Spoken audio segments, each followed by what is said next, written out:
My name is Shel, also known as Sheldon Gendelman. Today is the 11th of October, the year of our Lord, 2004. I was born and raised in Milwaukee many, many years ago, October 5th, 1930. We lived, as many others did, in a very close-knit community.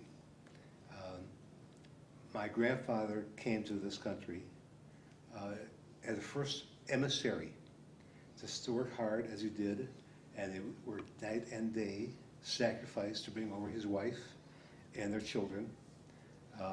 My parents came over in their late teens, but couldn't come directly to Milwaukee to be with him. So they first got a visa to go to Cuba, and then to Milwaukee. While in Cuba, they had a daughter named Esther, my sister, and a neighbor in Cuba befriended her. The Spector family, who later moved to Chicago. Their son Jack would play with my sister in her crib, and later they married, having found each other many years thereafter.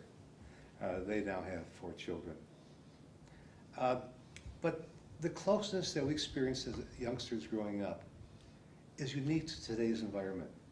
We live together in the same area as a family. On one block, there might be 2 of us, cross street, 2 more, and back of them, 2 more families. And the thing to remember always is the closeness of family. The fact that every day I would see my grandparents or aunt and uncle. And their children and we became very, very close. In fact, we still are today. The first family of cousins. The problem I have is that my children barely know their cousins because we don't live in ghettos anymore.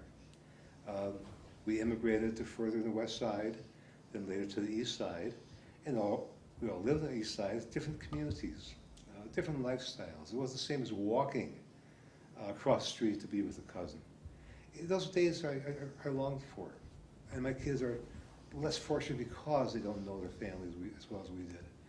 We spent every holiday, Yontif, together. We always had Friday night dinner with my mother and father, the traditional meal. And we carry that forward today. Our kids, those in Milwaukee, have dinner with us every Friday night. My wife and I, refuse to go out on Friday night because we cherish those memories so well, being with our family. And the kids enjoy it. And of course, every Friday we go home with a jar of borscht or gefilte fish or whatever. And the kids learn the Jewish lifestyle and cooking through my grandparents. The other thing I remember about that era is in the war years, early teenager, and every Shabbat after sundown, we would take our coupons, our war ration coupons, and go to 16th and North Avenue, a few blocks away from where we lived. And there's a kosher fish market, a kosher meat market, kosher bakery, 2 or 3 delicatessens, and we would have a social experience. Everybody came the same way. The stores were open after Shabbos, like 8 o'clock at night or so, and we'd wait in line and trade our food stamps for the fish or meat for the following week or whatever. Little to realize, supposedly, I guess we were less fortunate in those days. We always had enough to eat, but it was the thing of being with the family and the social experience of being with other Jews. It's very important to us. That this generation doesn't know that experience. So it was a good time to be growing up. How about the people around you? Did you have any anti-Semitism, or how did the people in the community deal with the Jews? It was somewhat of a Jewish community, but also a very deep Polish-German community. We were not asked to mingle with the others. We weren't pretty much allowed to. I remember beaten up several times. Why? Because you killed Jesus Christ. Who was he? Some guy? I wasn't there. I didn't do it. Yet every day coming home from school, you had to take a circuitous route, so you wouldn't mix with the thugs of anti-Semitism. And that's how I learned much about Judaism, by being denied access to the community as a whole. Therefore, you inherently grow up with other Jewish kids. And that too is a very rich life. We belonged to Habonim, a youth Zionist group. And every Saturday night, we'd go to a folk show on 11th Street and be entertained. Danny Tuchman, Dr. Tuchman was our leader. And we're still friends to this day. And he teaches much about Judaism, Israel. And then we go to Cohen's Delicatessen, where for 25 cents you would get a huge corned beef sandwich and a chocolate phosphate and a nickel, and a pickle, all for 25 cents. Not a bad deal today. We went to Hebrew school, as they would know today. The problem is we learned a little bit about Hebrew. We didn't know about being Jews. We didn't learn too much about Jewish holidays or Jewish history. You're pounded into knowing Hebrew continuously.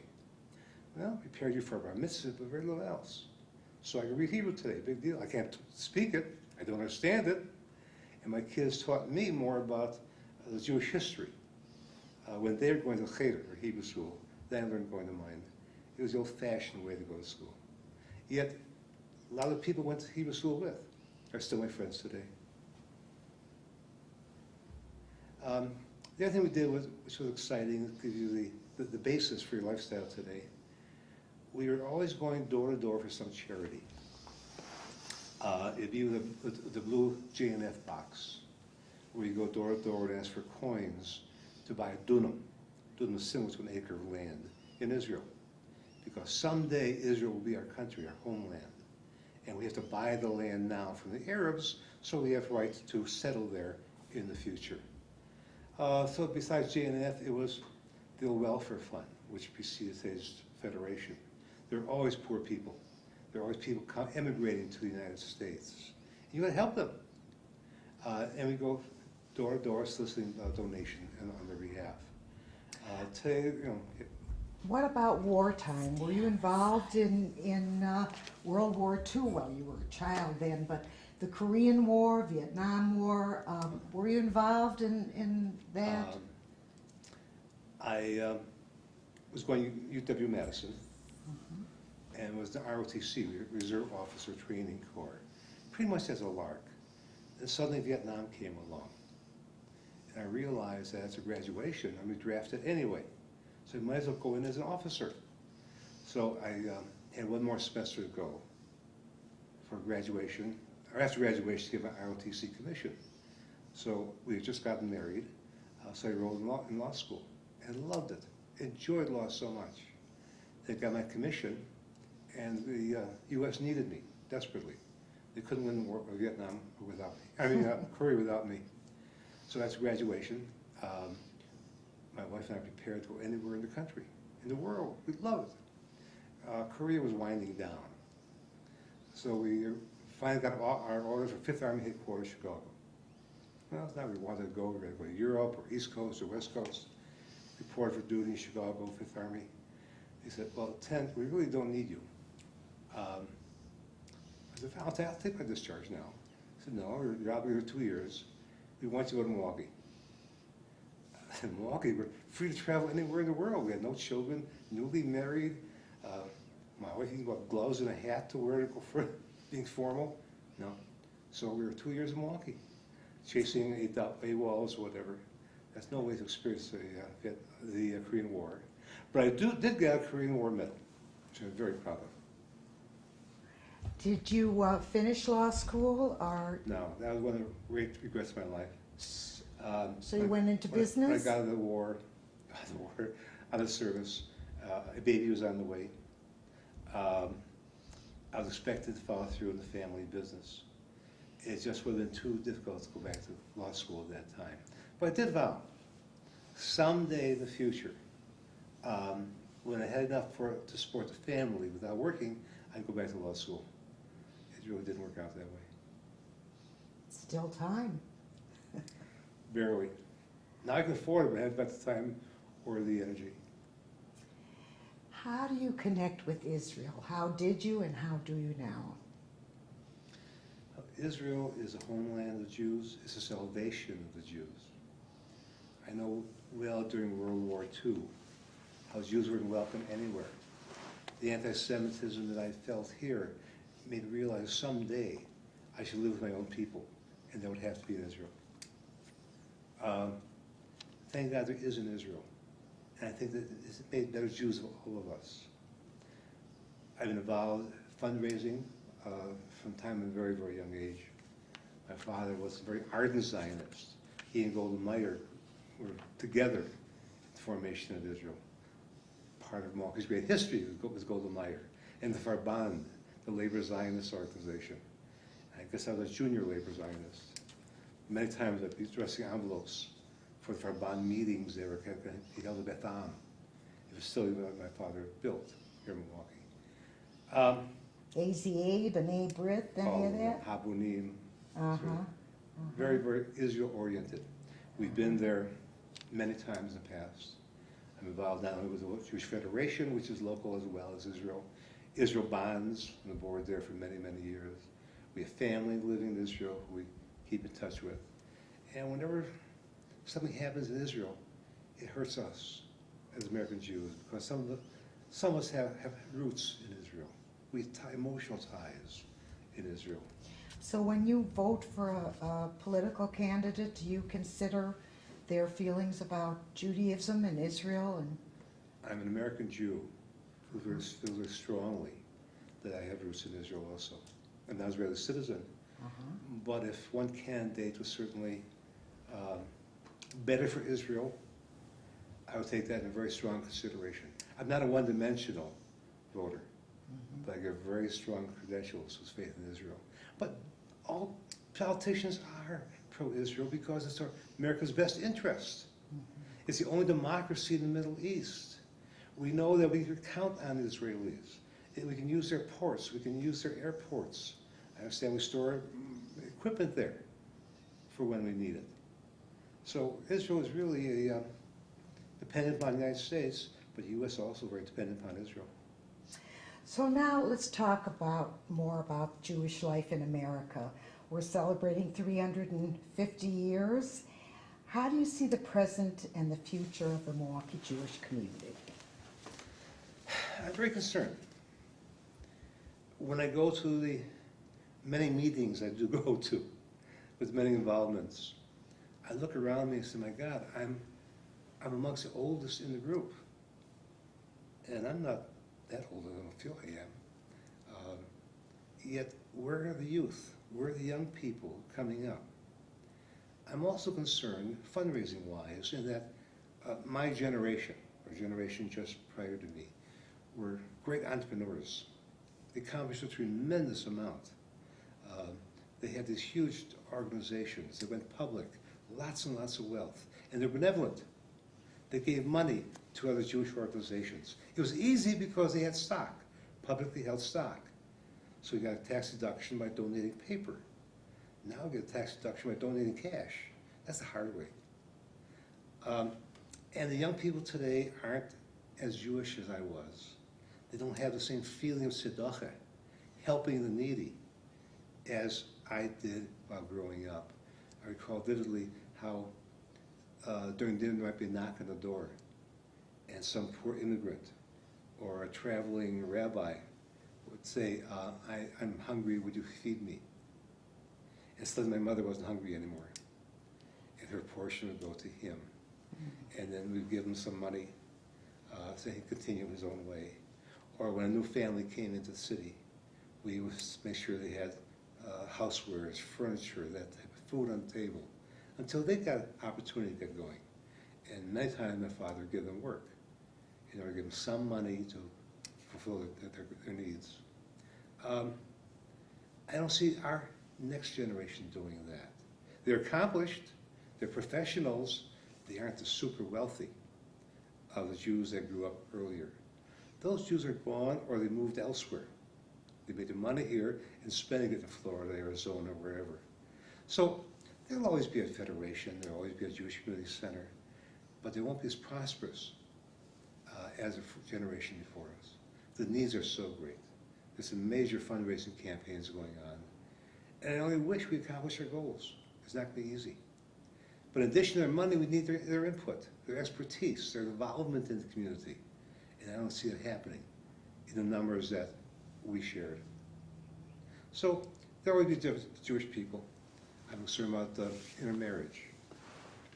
fact that, not the fact that they marry out of faith, the fact they might often lose their faith, or the children won't be brought up as Jews and will know nothing about Judaism, the rich history, the story of Judaism. So we have to fight harder to make sure there's Jewish continuity. You talked about when you came back from the war and went into the family business. Will you tell more about that? By the way, the war was in downtown Milwaukee, the federal building. Yes, I understand. I even got a combat medal. My father was the epitome of the enterprising immigrant. I mentioned that they were able to get out of Europe. They couldn't come to the U.S., so they settled in Cuba. He got a job as an apprentice sheet metal man. And was doing very hard work, but he enjoyed it. So when he finally did come to the United States, he went to work for a Jewish sheet metal man who later went bankrupt during the Depression years. My father went to his suppliers and said, I don't owe you the money. That person does, but he can't pay you.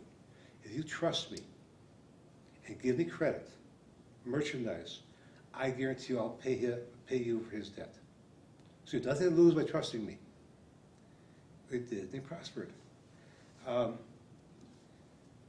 I remember he had a different kind of work ethic today, because he would go to work at like 6 o'clock in the morning, come home 7 or 8 o'clock at night, dirty. But he took a little bit of money out of the business, and he would say, if you're good to business, the business will be good for you.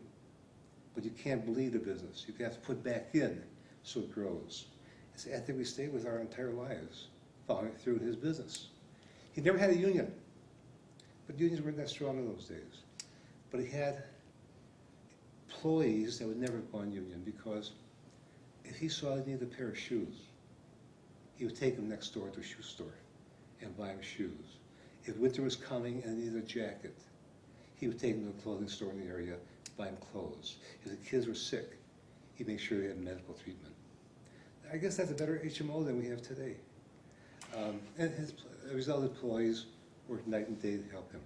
There was no overtime in those days. If he didn't have money that week, we'll wait till next week, you'll pay us then.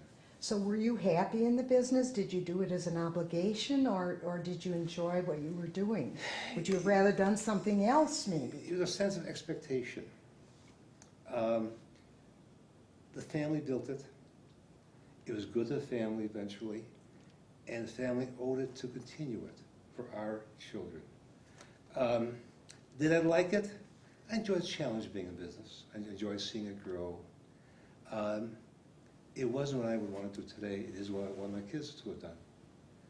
As a result, when the business grew to a point where we felt it couldn't grow much further because times were changing, we sold the businesses. Maybe sold a few years too late, but at least we got rid of them. Because at the end they were losing money dramatically. And our kids were forced to fend for themselves, which isn't too bad. It isn't too bad. They had a choice of how they wanted to go. They had no choice by education. They would graduate high school, they would go on to college. Where they went was their choice, what took up was their choice. Whether to go to school or not, no choice. You will educate yourself.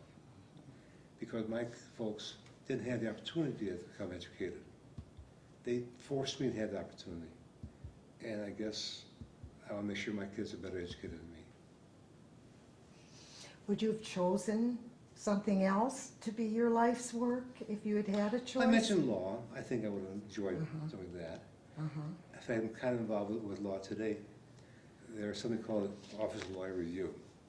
When a suit is filed against a lawyer for malpractice, it goes to Wisconsin Bar Association. They send a case to the region, in that case Milwaukee, and a number of us sit on the board, investigate the case, and adjudicate it as to what should happen with the attorney. I guess I'm getting kind of close to the law scene. And you get a kick out of that. Yeah, very much so. The law mandates 25% of the people on the board be non-attorneys, lay people. And I enjoy being one of the 25%. But I've always, my daughter's a lawyer. I think I had some influence on that.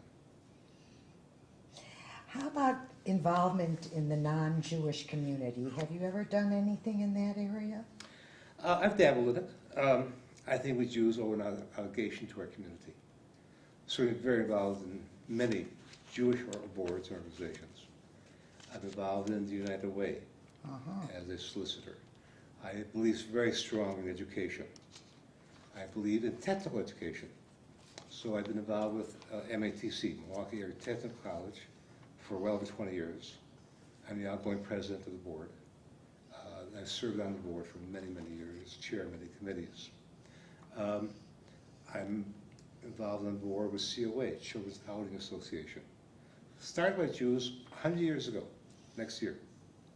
Now operated by a Jewish person named Tom Schneider, former U.S. Marshal, U.S. Attorney, dynamic person.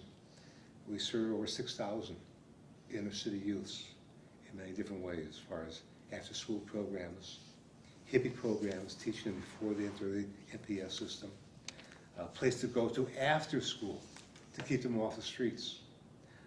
Very worthwhile organization. I'm also a business mentor for inner city business people.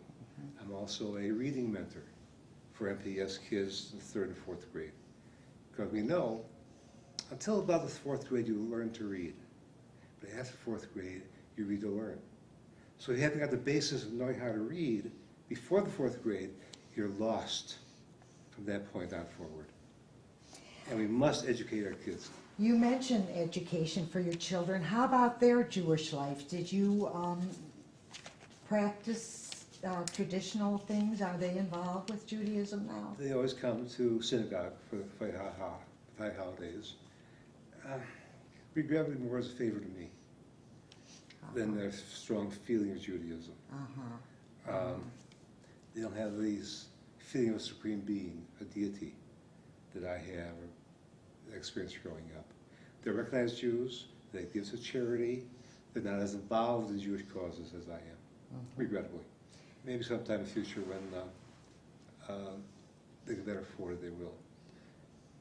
What I have done through the years is, rather than giving means to the kids after I'm gone, I give them equity now in some different projects.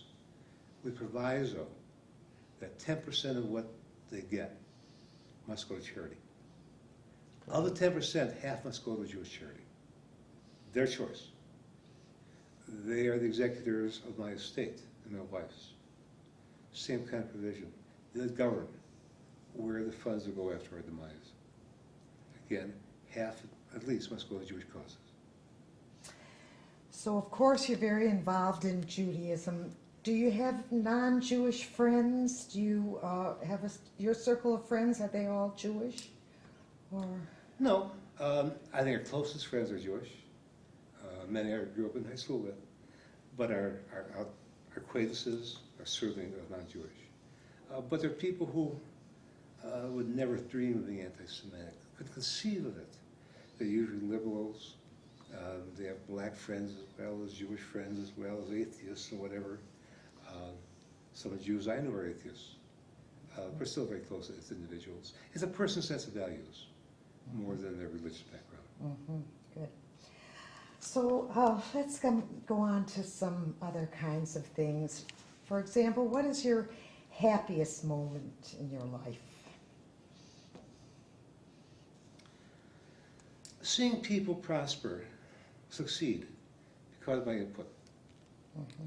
I enjoy having a young inner city person, maybe 3rd grader, 9, 10 years old, start the semester with a lot of family problems, hang-ups about reading, hang-ups about coming to school. How about a day? Can you remember a day or a moment in your life besides your wedding date?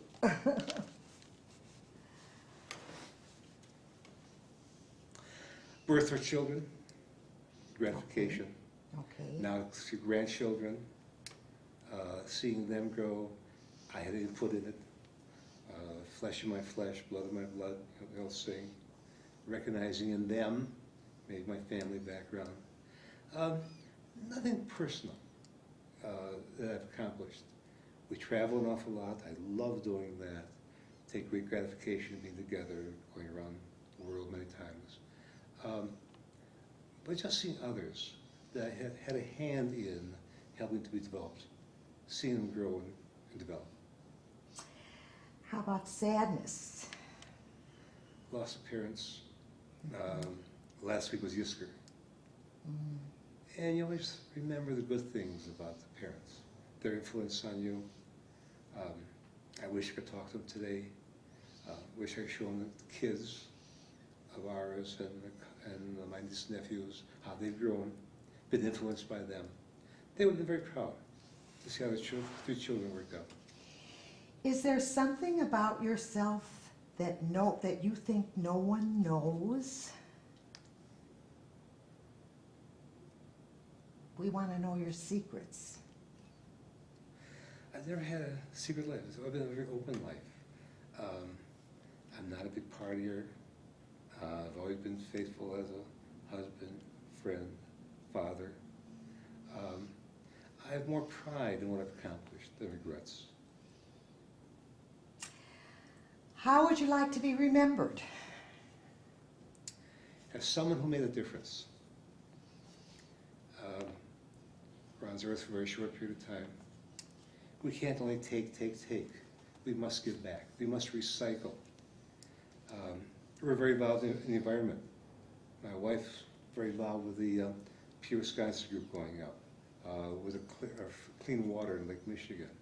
She's on the board of many organizations dealing with the environment, fresh water. I think that we will help leave the earth better because we are here. Not just monetarily. We develop many things during our lifetime. Our children, I think, will excel beyond us. Hopefully our grandchildren will also. Anything else that you want to talk about that we haven't gotten to? I'm gratified that the Jewish community is doing this. I think the story of our generation should live on for many generations to come. It probably will not be repeated with the same kind of historical point of view that we had. We grew up in very rich times of poverty, but we had the family. We never wanted for food, but we also never wanted for love. I might not shower my kids with the same love that I got, and I perhaps regret that. Sounds to me like you'd like to go back to those days.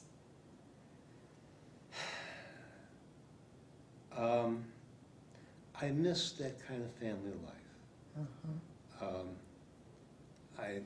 My kids don't know their grandparents the way I did. They never suffered the way we were in those days. They were deprived, and sometimes we were. We never had the luxuries that we, our kids, have today. I think they made better people of us. We strived harder to learn and excel. How about your married life? Did you marry a Milwaukee girl? No, she's from Wisconsin, a small town called Menominee, near the Minnesota, Eau Claire area. We met on a blind date in college, through our fraternity being fixed up. It really wasn't love at first sight, but we certainly got to learn to love each other passionately. Her parents were very happy that, coming from a small town with very few Jewish people, that she finally met a Jewish person in a Jewish family. We led a very good life.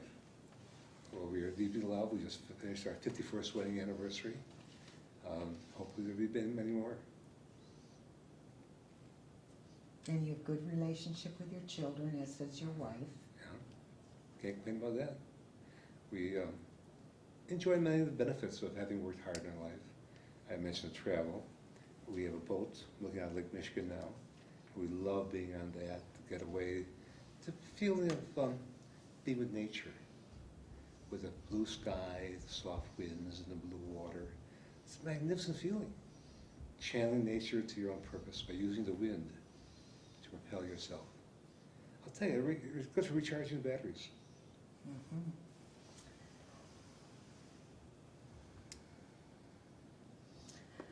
So you're happy to be Jewish, it sounds like to me. You've always taken pride in your Judaism, never hid it as a child, or you just stood up and said, I'm a Jew. recognize me for what I am. I can't fool myself or anybody else, nor would I want to. I have a very, very rich feeling of Judaism. I love going to synagogue in Rosh Hashanah with the choir and the feeling of You go being with- regularly to synagogue? Or? regularly 3 times a year, yes. Not as often as I should. Now, we know you've been very active in the city in federation and campaigns, and we know that you've received awards in that area. Talk about your work in those groups. Very involved with the Milwaukee Jewish Home and Care Center. I think that we must always remember our parents. Take care of them in a time of need when they're old. It's not something you enjoy going to. I'm glad that people will do work in those kind of conditions. I couldn't. I wouldn't want to live there at any time in my life, but I'm glad there is a facility like that for those people who need it. It's rewarding when you see people, elderly people, smile. When it's time for mother to go there, I knew she would get good care. I've had many relatives in the Milwaukee Jewish Home. Now we're just finishing a new facility in Mequon, independent living. Perhaps someday we might live there if we want to sell our home. What is your vision for those waning years? Oh, it'll only be 20 years from where I am today. As long as health holds up, we always want to live in our own home. I'm very involved in the Milwaukee Jewish Council Community Relations. I feel that Jews must protest bigotry. I think that if anybody is persecuted, none of us are safe. A similar vein, I'm very involved with the AJC, American Jewish Committee, that I'm the incoming president of the organization. A worldwide organization who fights bigotry, anti-Semitism, pro-Israel, very strong as a influencing factor with our administration. Very involved with APAC, American Israel Public Affairs Committee, an outward lobbyist organization. Do you travel outside of Milwaukee for those organizations? I'm involved in annual meetings in Washington or wherever that might be. Very involved with Israel Bonds. From a business point of view, it's a great investment, but also a great cause. And it's amazing how many non-Jews now buy Israel Bonds as an investment. Right. Forget the film, the gifting of it. Jewish National Fund. Growing up from days of Pushkin to days now of The little blue box. reclamation and building parks, roads, civil forestry, ports, very important factor in the life of Israel. And the mentoring program that I mentioned. I think that's a Jewish aspect coming out, helping others to succeed. The image is that all Jews are great business people. I don't know about all Jews, but we have experience. And it's up to us to give them a helping hand. As my grandfather did when he was here and we came, he helped us. Now we help others behind us. If it's a member of family, fine. If it's a minority group, fine. We must help the others in our community. Government can't do it. People have got to. And if you want to fight anti-Semitism, let them get to know a Jew. They don't all wear pants or a big black hat. We aren't all money grubbers. We are here to help them and the community as a whole. If the community prospers, so do we. If the community fails, we fail. Do you find any kind of anti-Semitism among Jews? Have you helped prevent that kind of thing? Have you encouraged people to be more Jewish? I'm frustrated when a person who grew up Jewish doesn't get tzedakah or is not involved in the community in any way. I guess I do try to convert them back to Judaism. We need all Jews, and all Jews need us. We are one and the same. If we all help do our share, we'll all be better off because of it. It's too bad. I feel badly when people give up on Judaism and lead a more secular life. We need them. I feel sorry for their children. who grew up in no religion. Or say, when he's able to make a decision, he'll choose his own religion. It doesn't work that way. You can't ask a teenager to choose the religion you want to be. He's got to be taught that from the time he grows up. Have you had a mentor in life, somebody that you really looked up to that really formed your life besides your family, of course? Well, my father would have been the one. Uneducated, formally, but very wise person. He knew about life. He would preach fairness, equity, trust. Outside of school, I've had some educators who played a key role, who taught me the value of education, thirst for knowledge, how to look beyond yourself for more information and guidance. I've had some of my employees help teach me how I can be true as a boss or leader. You mentioned that you didn't know a lot of the history of Judaism coming up. Have you investigated that? Have you learned more about Judaism as the years gone by? When I sold my major businesses, every year I take at least one course at UWM as an auditor. Enjoyed immensely.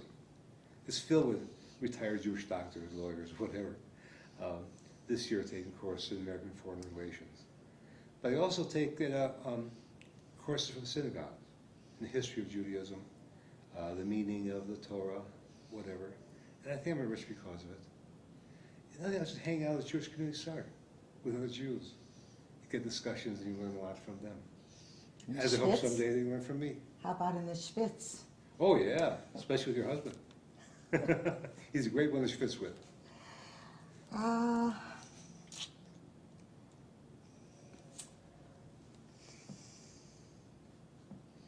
about your family name? Does that have any special meaning? Do you still have the same name that they came over with? Yeah. It apparently of German origin. Of course, Europe was on board with German.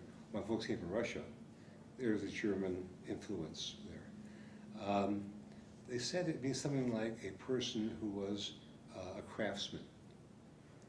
I guess my father was a craftsman. Kids weren't. Never liked being a sheet metal man, but he enjoyed it immensely. And the kids loved the name. My daughter said if she ever got married, she would hyphenate the name. Proud to hear that. Of course, she's beyond marriage stage right now.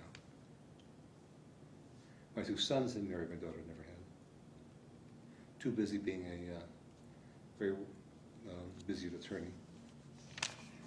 I take it you're retired now from, you sold the hardware store, so have you done any gainful employment since then? Oh, I have. I kept several smaller businesses. I kept the real estate that was involved with the wholesale hardware company. And that's pretty much a full-time job. My kids have no leaning toward inclination, therefore I'm now selling off parts of it. So it'll be in a better cash position and not have the burden of management. So you consider yourself a happy Jew today? I'm a happy person, a happy Jew, content. I think I have fulfilled the mission in life as far as family, love, children. I think I'll be remembered positively when I'm gone. What more can we want?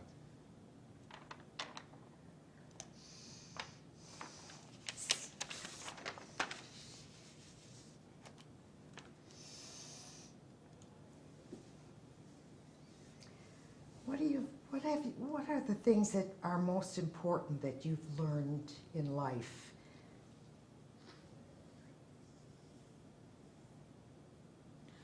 Fairness. I never liked devious people or people I didn't trust. I never wanted to do business with them. I knew sooner or later I would be hurt by it.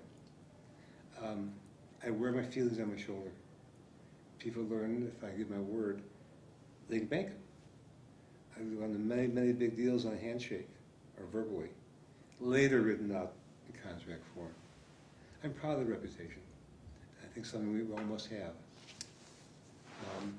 And because also, if you don't live up to your word, the people always think, well, it's that Jew who doesn't do that. I want to know that there are Jews that do keep their word, are people of integrity and honesty.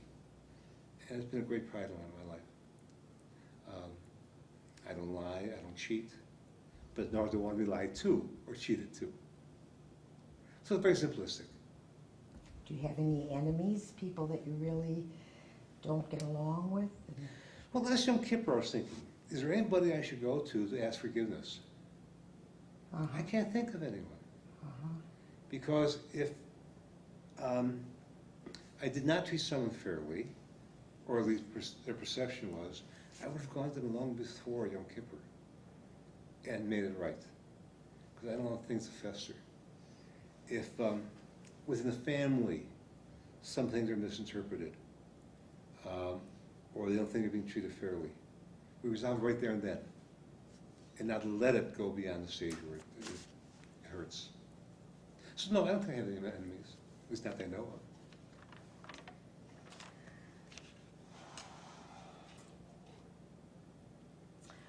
How about your distant family? Do you have people now that live outside of Milwaukee? Do you go to visit them? Do they see you? Do they start out in Milwaukee and moved away, or? Yes. You probably remember the old Ivanhoe Dining Room here in Milwaukee, on Oakland Avenue. Famous restaurant in Milwaukee. When I found love with my wife, her aunt was the owner of it, named Ray Bloom, who had two sons, Fred Bloom and Alan. Fred is a physician living in Sarasota. We see them regularly. Alan lives in Louisville. We talk almost every week, and we see each other 4 or 6 times a year. And they come to the Simcas, and We go to theirs, and they come to ours constantly.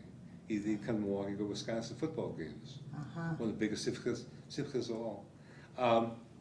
Other members of the family we might be in phone contact with, or thankfully now email. One push a button, you communicate with all your relatives, long lost. Yes, we keep very close touch. We enjoy reliving the good old times with them. so besides the traveling and the going to other people's mitzvahs, do you spend any appreciable time away from Milwaukee? Do you go away for the winter, or? No, we don't go away for the winter, but we do go away in winter. We travel. This was our 50th wedding anniversary year, and we vowed we would spend it traveling. So in March, we spent a month going to New Zealand and Australia, just 2 of us. And then we went to New York several times, California. In August, we took the whole family on a trip to Alaska. We did it by land because my daughter doesn't like boats. So we rented land and saw the Denali Park and Anchorage and Juneau and Glacier Bay and on Alaska and whales and glaciers. Loved it. Great experience. Super togetherness. We were even on speaking terms when we got back. Well, that's great. How about, have you ever been in a city that you would like to live in? Milwaukee. I love Milwaukee. I know where I'd rather live in summer. It's never too hot. It cools off evenings. I like the lifestyle of Milwaukee. If I get anywhere within 10, 15 minutes. I like the people of Milwaukee. It's not jammed like the Chicago or New York. I enjoy going to Chicago and New York for long weekends, but I enjoy coming back home. I enjoy warmer weather than we have in winter. I wouldn't want to go someplace and live a sedentary life, just sit and bask in the warmth. What about the events in Milwaukee, when artists come and there's a Milwaukee concert or a play, or do you do that? We have season tickets for the symphony, the ballet, Theater X, Renaissance Theater, the Repertory Theater. We go to almost all the events at Overland College. Diana Reeves was here last weekend, magnificent. Oh, what a great jazz singer. How about Jewish events? Yes, certainly, especially if there's a Jewish musician in the symphony. Enjoy hearing Yitzhak Perlman and people like that. Jewish shows, naturally, always. So virtually every weekend we are gone to something of culture, art. Very vibrant art museum. Because I appreciate the effect of art on your quality of life. And I see you at many of these, except in winter.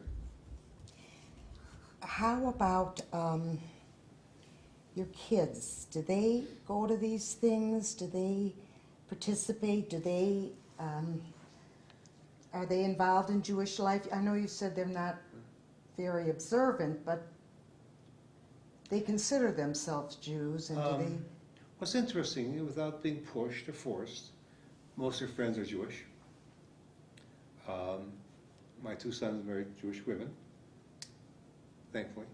They're not as culturally oriented as we are, but I guess at their stage in life, nor were we. They're both working hard.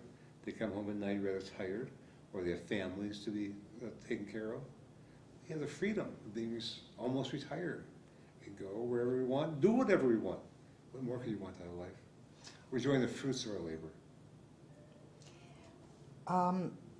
What about your health? You pay attention to your health? I know you go to the Jewish Center. What do you do there exactly? Schwitz. Sports-wise, yeah.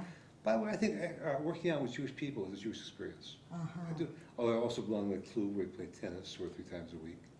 I enjoy working out at the Jewish Center. Not as often as I should, but almost regularly. Or I work out at home every night before I go to bed. Although I've still added too many inches around the waistline, but feel great. I only wish it always stays this well. We walk every morning. Well, our dog makes us walk every morning. And we live near the beach, so it's a walk up and down the hill constantly. A cheap man says gym. How about prayer? Do you believe in the power of prayer? Do you pray? Do you turn to God? Not frequently. Not frequently. I think we control our own destiny. I'm not a great believer in something being by shared, predestined. I don't think God makes you stop at a stoplight and look both ways. We do that ourselves. I think God perhaps gave me the intellect, the desire to excel, and we thank him or her for that. But I think most of it accomplished by the input of others around me and their influence on me. You determine your future. No. You don't believe in Beshert? No. Uh-huh.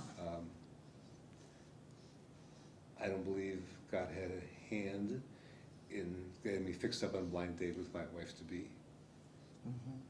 But yet I do turn to him and give him thanks many times during the year. Thanks for health. Thanks for happiness. Thanks for the lifestyle. Thanks for children. So maybe I am more of a saint than I am. Great. That's it? Yeah. Terrific. I should have said something like thank you or... You just did. Okay. Okay, now we're coming to the end of this. Is there anything that I haven't asked you and you'd like to say? Something that we didn't get to? Well, I'm thankful that the Jewish Historical Society adopted this program. I think it's beneficial to those coming behind us to get some taste of what our growing up style was. Very important. They're living a whole different life than we did while growing up. I want to thank you for your time. Thank you And for good for a leadership. most interesting interview.